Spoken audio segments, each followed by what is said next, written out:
Hello everyone, मैं Virendra Singh finisher CS&IT channel पे आप सभी का स्वागत करता हूं।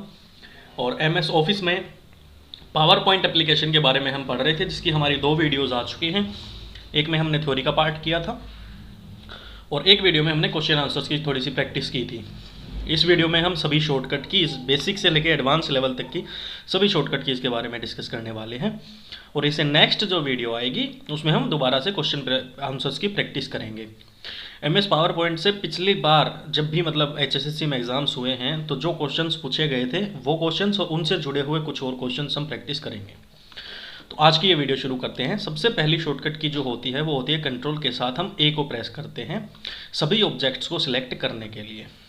अगर मैं यहाँ पे क्लिक करके कंट्रोल A करता हूँ तो मेरे ये सारे जो भी आइटम्स हैं सिलेक्ट हो जाएंगे। अगर मैं यहाँ पे थंबनेल वाली स्लाइड्स पे क्लिक करके अगर कंट्रोल A करूँगा तो मेरी ये सारी की सारी स्लाइड्स जो है वो सिलेक्ट हो जाएंगी। आप देख सकते हो सारी सिलेक्ट हो चुकी हैं। कंट्रोल+B का यूज़ होता है लिखे हुए टेक्स्ट को थोड़ा सा बोल्ड करने के लिए, थोड़ा सा डार्क करने के लिए, थोड़ा सा मोटा करने के लिए। कंट्रोल के साथ अगर C दबाओगे तो आप किसी भी टेक्स्ट को कॉपी कर सकते हो। कॉपी करने का मतलब होता है जो टेक्स्ट यहाँ पे लिखा हुआ है उस टेक्स्ट को यहाँ से कॉपी करके कहीं और भी चिपका सकते हो और वो टेक्स्ट यहाँ भी रह जाएगा। उसके बाद कंट्रोल+D जो होता है, पावर पॉइंट में आपसे ये पूछा जाएगा कि करंट स्लाइड पे काम करते हुए, यानी कि जिस स्लाइड पे आप हो उस पे काम करते हुए उसी स्लाइड की एक डुप्लीकेट कॉपी अगर आपको बनानी है। मान लो मैं 11 नंबर स्लाइड पे हूँ और मुझे इसी की एक डुप्लीकेट कॉपी बनानी है तो मैं कंट्रोल के साथ D दबाऊंगा।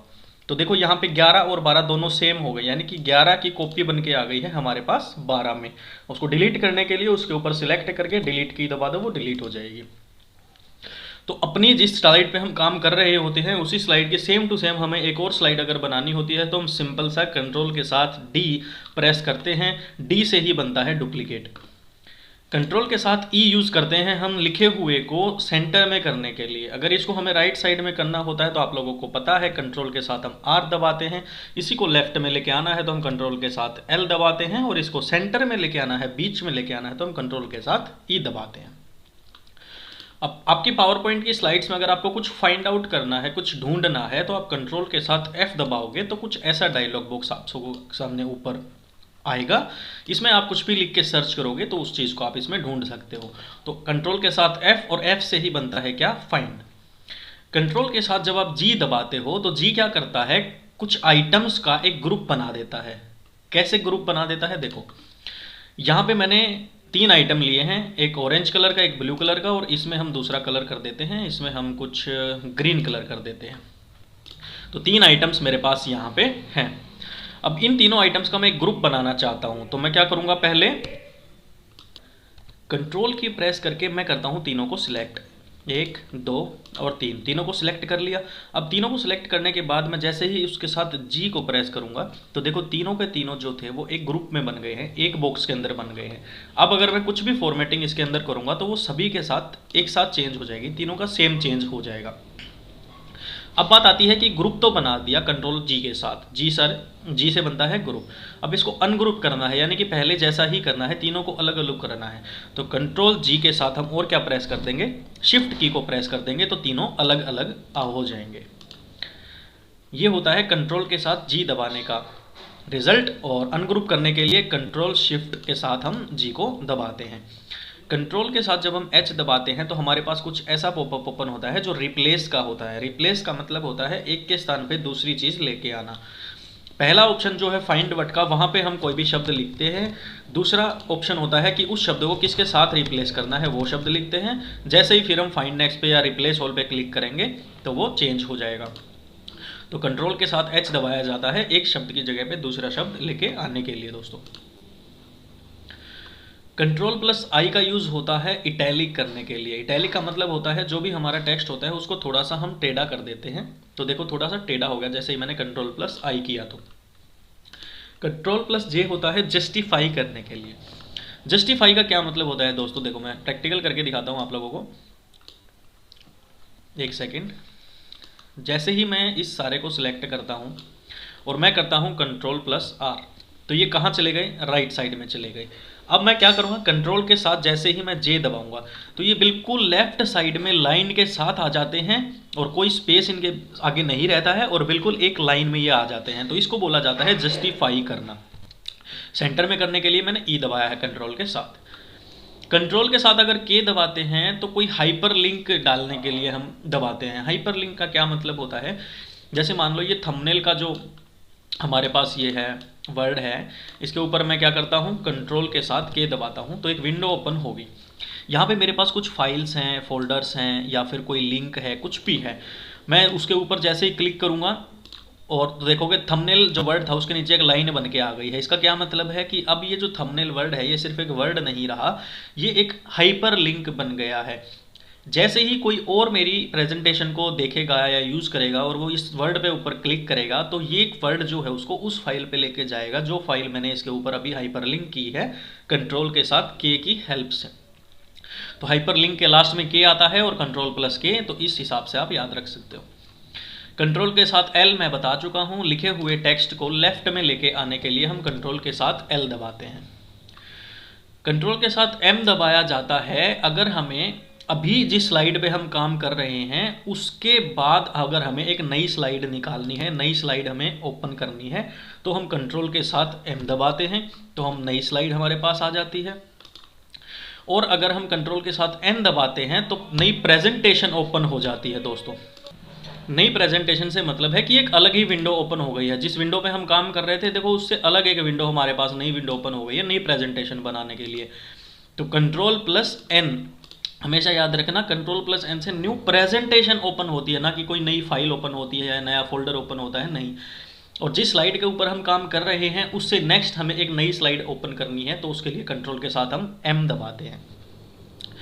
कंट्रोल के साथ अगर हम ओ दबाते हैं तो हमारे पास ओपन का एक डायलॉग बॉक्स ओपन होता है जिससे हम हमारा कोई भी डॉक्यूमेंट अगर पहले से बना हुआ है या कुछ हमें ओपन करना है, खोलना है, उसके लिए हम कंट्रोल प्लस ओ दबाते हैं। दोस्तों कंट्रोल के साथ पी दबाओगे तो वो प्रिंट करने के काम आता है। जो भी प्रेजेंटेशन आपकी है अगर उसको आप प्रिंट आउट निकालना चाहते हो तो आप कंट्रोल के साथ पी दबा सकते हो। अब कंट्रोल के साथ अगर क्यू दबाएंगे तो जो प्रेजेंटेशन फाइल हमारी अभी ये चल रही है ये क्लोज हो जाएगी। मैं दबाऊंगा नहीं क्योंकि क्लोज हो जाएगी, तो याद रखना कंट्रोल के साथ क्यू, क्यू होती है क्लोज के लिए। कंट्रोल प्लस आर हमने बताया था लिखे हुए टेक्स्ट को राइट साइड में करने के लिए हम कंट्रोल प्लस आर का यूज़ करते हैं। कंट्रोल प्लस एस का यूज़ करते हैं हम सेव करने के लिए। सारा काम होने के बाद जब हमें सेव करना है तो हम कंट्रोल प्लस एस का यूज़ करेंगे। कंट्रोल के साथ अगर आप टी दबाओगे तो जो फ़ॉन्ट हमने यहाँ पे लिखे हैं DISPLAY, इनके अंदर कोई भी चेंज करना है आपको, इनका कलर चेंज करना है, इनका साइज़ चेंज करना है, इनका फेस चेंज करना है, कुछ भी चेंज करना है तो कंट्रोल के साथ टी दबाओगे तो फ़ॉन्ट का डायलॉग बॉक्स आप लोगों के सामने ओपन होगा। यहाँ से आप जो भी चेंज करना चाहते हैं उसके अंदर आप चेंज कर सकते हैं। कोई कलर फिल करना चाहते हैं, कुछ कलर करना चाहते हैं तो भी आप कर सकते हैं। कंट्रोल के साथ यू दबाते हैं तो हमारा टेक्स्ट जो लिखा हुआ है उसके नीचे एक लाइन लिखी हुई आ जाती है, लाइन बन जाती है। कंट्रोल के साथ वी दबाएंगे तो जो भी कंट्रोल सी से हमने कॉपी किया होगा या कंट्रोल एक्स से हमने कट किया होगा उसको किसी दूसरी जगह पे चिपकाने के लिए, पेस्ट करने के लिए हम कंट्रोल के साथ वी का यूज़ करते हैं।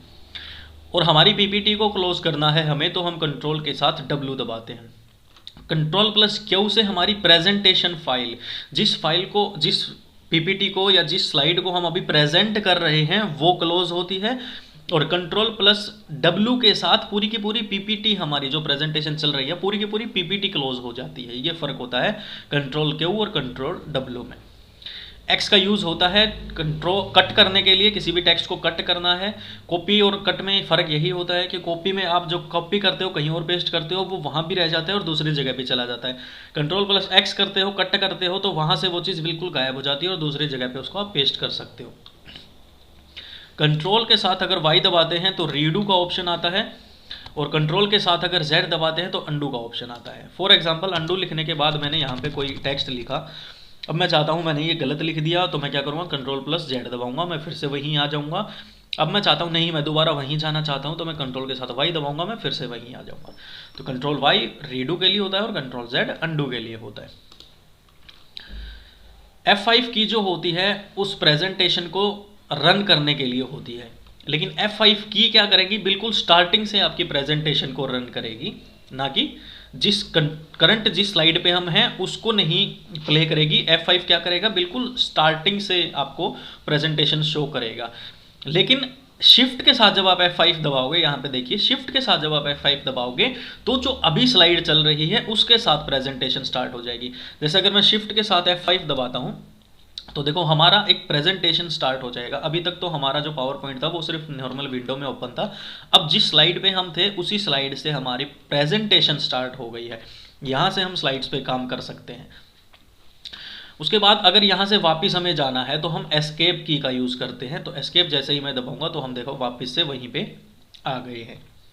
डिलीट का की का तो आपको पता है, कोई भी टेक्स्ट, कोई भी ऑब्जेक्ट या कोई भी स्लाइड, कोई भी चीज़ डिलीट करने के लिए हम डिलीट की का यूज़ करते हैं, यानी कि उसको हटाने के लिए, उसको वहाँ से कट करने के लिए।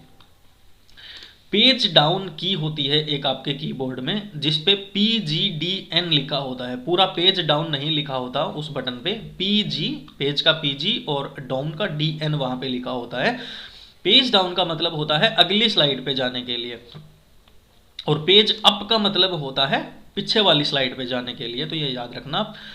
फिर हम कंट्रोल शिफ्ट और टैब की को अगर हम एक साथ दबाते हैं तो यहाँ पे देखो जो साइड में थंबनेल वाली व्यू आपको दिख रही है, यहाँ पे एक तरफ स्लाइड्स हैं, एक तरफ आउटलाइन है।